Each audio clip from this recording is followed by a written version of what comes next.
Welcome to another edition of Math, Music, and More.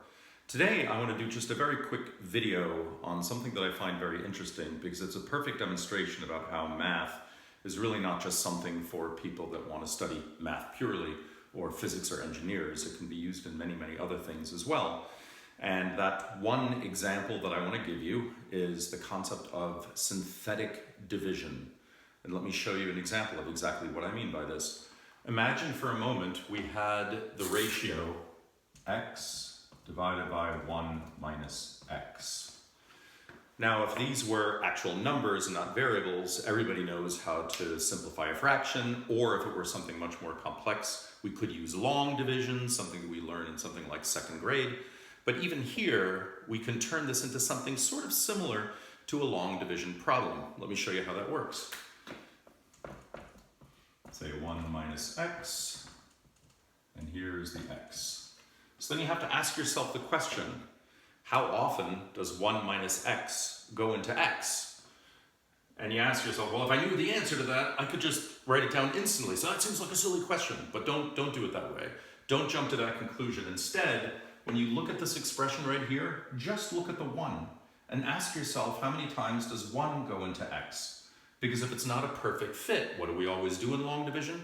We subtract, find out what the remainder is, and go through the algorithm once again. So let's do that. How many times does 1 go into x? Well, it goes in x times. But then to find out what the remainder is, to find out just how far off we are, we multiply x times 1 minus x. And what is that? It's x minus x squared. And we say, okay, great. And if you remember long division, what's the next step? We subtract these two things. Well, that makes this a positive, and therefore the remainder is x squared. So let's do this step again, because it's just a repeating protocol, obviously. So how many times does 1 minus x go into x squared? Again, we ignore this complicating factor. We just look at the 1. How often does 1 go into x squared? Well, that would just be x squared times. So we add x squared. And once again, to find out how far off we are and to determine the remainder, we multiply this new term, x squared times 1 minus x. And what do we get? X squared minus x cubed.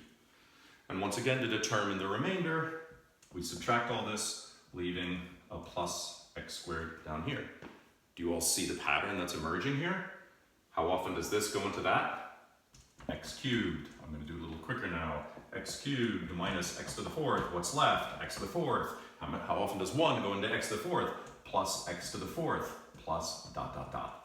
It actually goes to infinity. So if you have a geometric expression such as x plus x squared plus x cubed plus x to the fourth to infinity, in other words, the sum from n equals 1 to infinity of x to the n. If you were to have an expression like this, what is it actually equal to? It's equal to x over 1 minus x.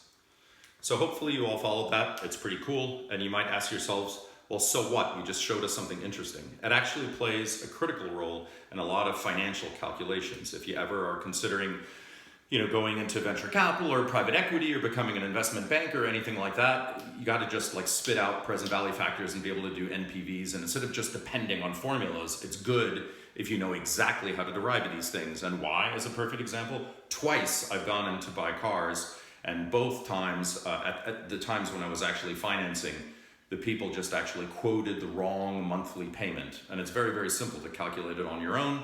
I pointed it out to them, it was corrected, I got a better deal. So yes, math pays.